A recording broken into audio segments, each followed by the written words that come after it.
There are a number of them, yeah? Tomorrow afternoon I'm going to show you some of the from the feast, and you can see also Sister Magdalena and some others. Yeah? That's cool. I think they really, on one side they are happy that we are looking at the history with different eyes. And Sister Magdalena, she wrote to her sisters, we have to change a bit our thinking about Clara Pfaender. Yeah? But it tells you there is something going on, but it's very difficult if you have for more than 130 years have said something and all of a sudden, oh, there is another discovery that this is not all correct. Yeah? For Sister Magdalena, it's very difficult. So my observation had to do with Mother Clara's father.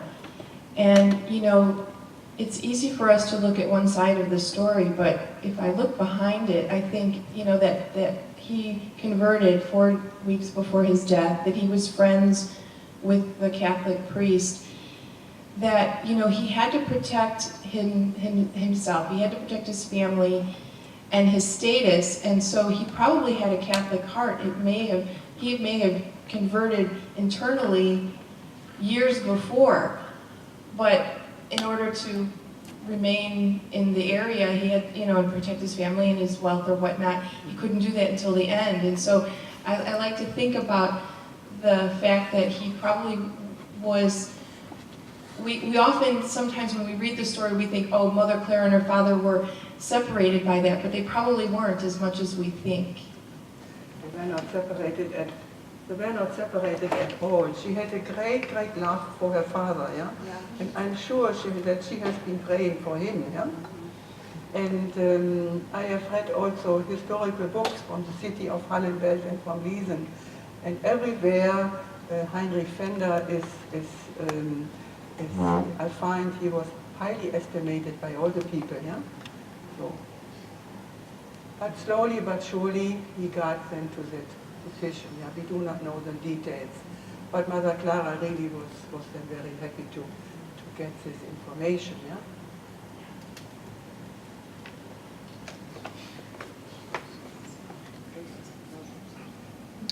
I have a curiosity, Gabe. You worked with that congregation very closely, and I'm wondering what kind of brush they used to paint Mother Clara.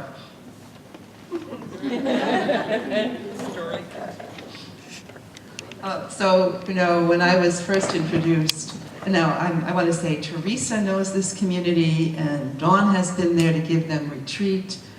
So they, yeah, I mean, Teresa, you can fill in too.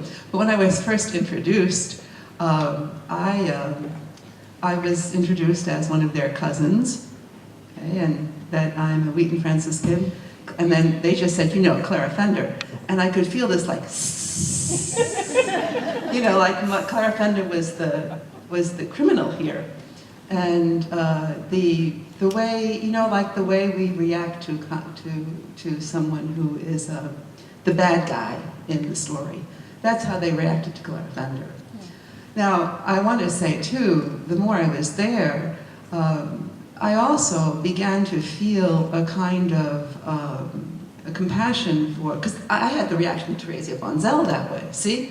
I mean, you know, the negative feelings run both ways.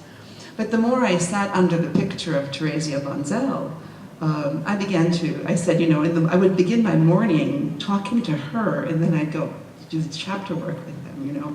But their sense was that Mother Theresia was, I mean, our Clara Pfaender was a criminal, took the money and the best, and she left. And left them to figure it out and struggle. That's the way it's told. Yeah, it's their telling of it. What community is this? This is the Franciscan Sisters of Perpetual Adoration. They're in Mishawaka and in Colorado Springs.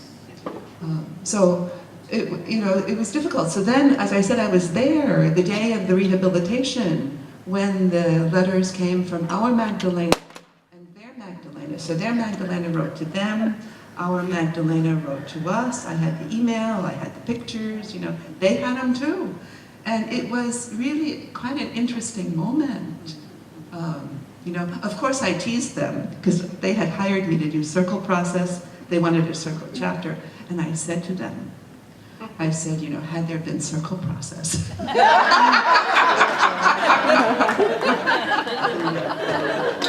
So we had a good laugh about that and conversation. But I want to say, this thing about a powerful family running a town. I come from the Uline family in Frankfurt-am-Main. Let me tell you, there's a Uline-Straße in Frankfurt-am-Main, and my grandmother was more powerful than the mayor. She would count who was in church, who attended Mass. Do you see? This is my grandmother. And people hated her, but they couldn't do a thing about the power of the Uline family. I'm thinking about Theresia's mother, the widow Bonzel, and the power the widow Bonzel wielded. And I'm thinking of the difficulty Theresia had with this kind of a powerful mother. Do you see? I mean, it's difficult all the way around. I mean, there was no way this woman was free. And you know, when you're in a town that's little with this one powerful family, you know, you may as well give it up. So it was very difficult. Plus, they were totally economically dependent on that family. And so again, you know, difficulties all the way around. It's a sad story all the way around. So anyway, they love us now. Or at least they love the Wheaton Franciscans, that's all. Let me say that. They love us now. Yeah, so the Colorado Springs sisters love us. That's what I'm saying. And they really appreciate the difficulty of the history. So at least we know that in that province there is a...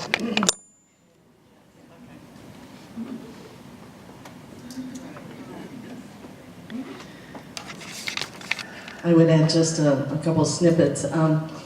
Those sisters invited me to be with them when they were celebrating in 2013. And I sent ahead, before I came, I sent them Light into Darkness. And I said, you know, let's talk a little when I get there. And then when I was sharing about it with the sisters, their eyes were big. It was like I didn't really know. And some of them had, of course, one or two closer to me had read it. And were asking me, I wonder if our communities could get together. I wonder, because they're getting smaller, we talked about a lot of other things. But one of the things that really struck me is in some of the language, the founding of the community was done by Conrad Martin and Teresa Bonzel. And the history was erased before that, similar, yeah. And somewhere along the line, they were asking about Clara Pfaender, and I said she was very steadfast. She had a stubborn streak, and they said, so did Teresa.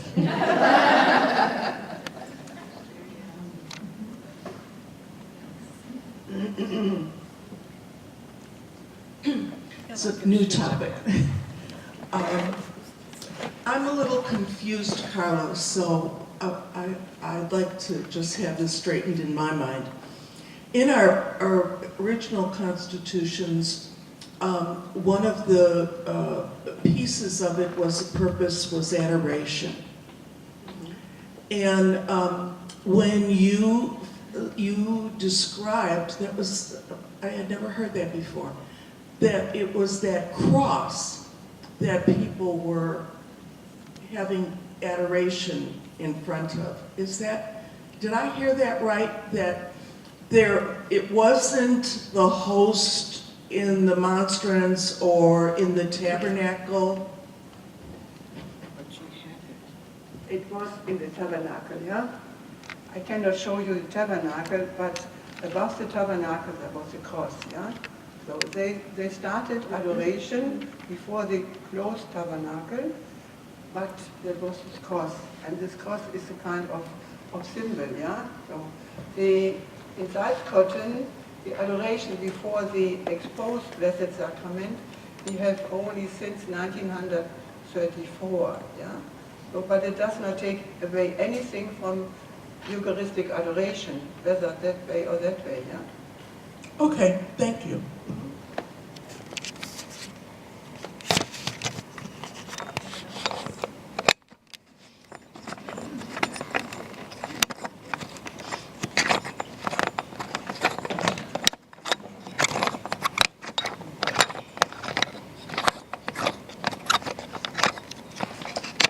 I spoke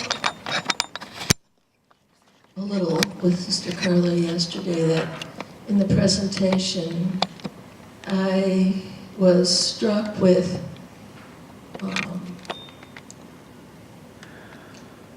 the perpetual presence of the Christ that Clara Pfaender gazed into.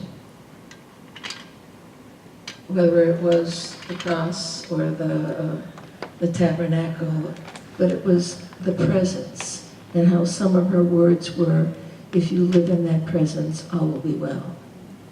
And that I felt privileged yesterday that I could,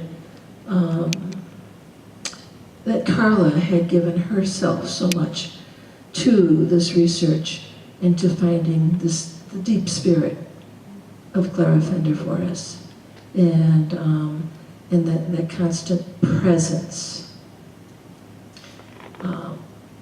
I spent time with the dictionary last night, looking up perpetual, and how everlasting and underlying, and all of its etymological meanings, and it's deeper than just a monstrance made out of gold with a piece of consecrated bread inside. It's a way of life. And to gaze always at that. I remember when the group of us was contemplating creating the Tavola of Mother Clara, we had conversations and appreciations about that, what happens in that deep presence, what kind of osmosis goes on inside of us. And I was picking up from Carla's presentation this constant conversion of Clara, the constant letting go and yet embracing.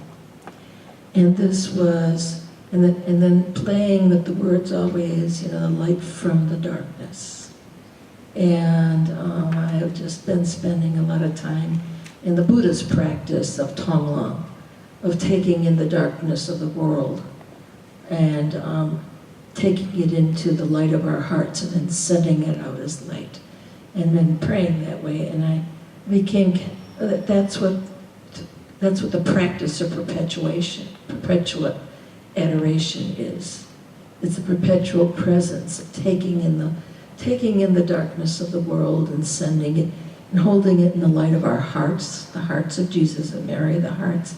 And our whole name just exploded for me.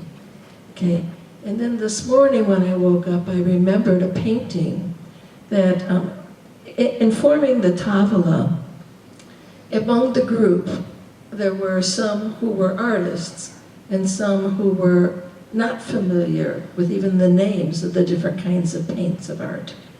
And so I think it was Mary Ellen who came up with the idea that I should do an image of her in watercolor, and Gabe was going to do one in oils, and Jean Ford would do one in tempera or acrylic, so that people could see different media and mixed media and what it looked like, okay? And so this morning I spent time going back to that image of Clara Pfaender, and I painted her holding a flame, not a ball of light. but a flame, and her eyes closed in contemplation, that her heart burned with this presence, this perpetual presence, and till she became that. Till she became that. And so I spent, from the time I woke up this morning, about 6 until I finally said, you better wash, you gotta go to the mother house, redeeming that painting. And I'm gonna make copies of it for you all, of Clara Pfaender in contemplation, but she's holding a flame, and that light goes out to the world. And so the light in the darkness, or the light from the darkness, has just exploded in me in these days. And I think that that's what Clara wanted from us, for the monstrance of the presence of the Christ to do in us, is to explode into a flame, to be a light in the darkness in our world. And so I'm most appreciative of these days and the hours and hours and hours and hours of that you've poured into this, to give us this insight into her. But also, I'm in admiration for your persistence and kindness of going back to ecclesial powers, trying to find the Tsar. That came in both men and women who thought they were ecclesial powers of domination that kept the story from us. And so the dig has paid us in gold. Thank you.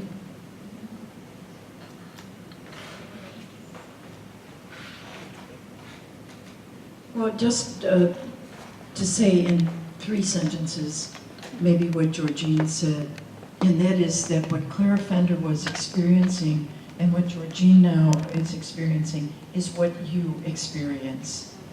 And you give that fire back to us, and we're most grateful. Thank you.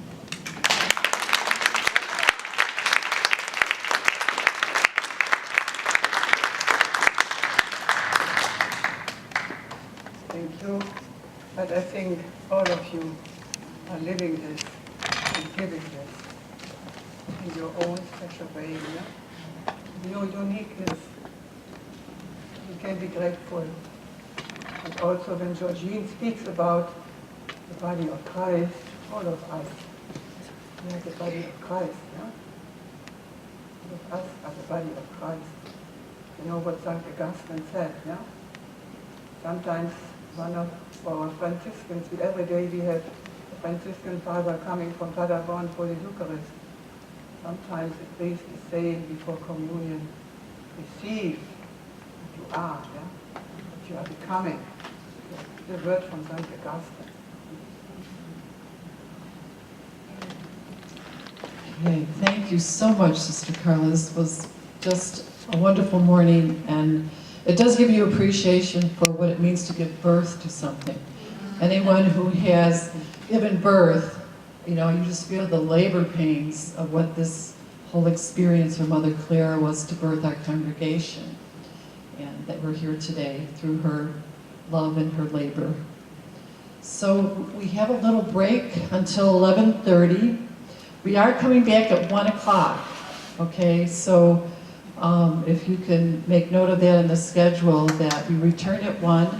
We have a half-hour break if you like until lunch. So a little rest, and we'll see you back at 1 o'clock. And refreshments are upstairs if you need something in between. I think there is coffee out here if you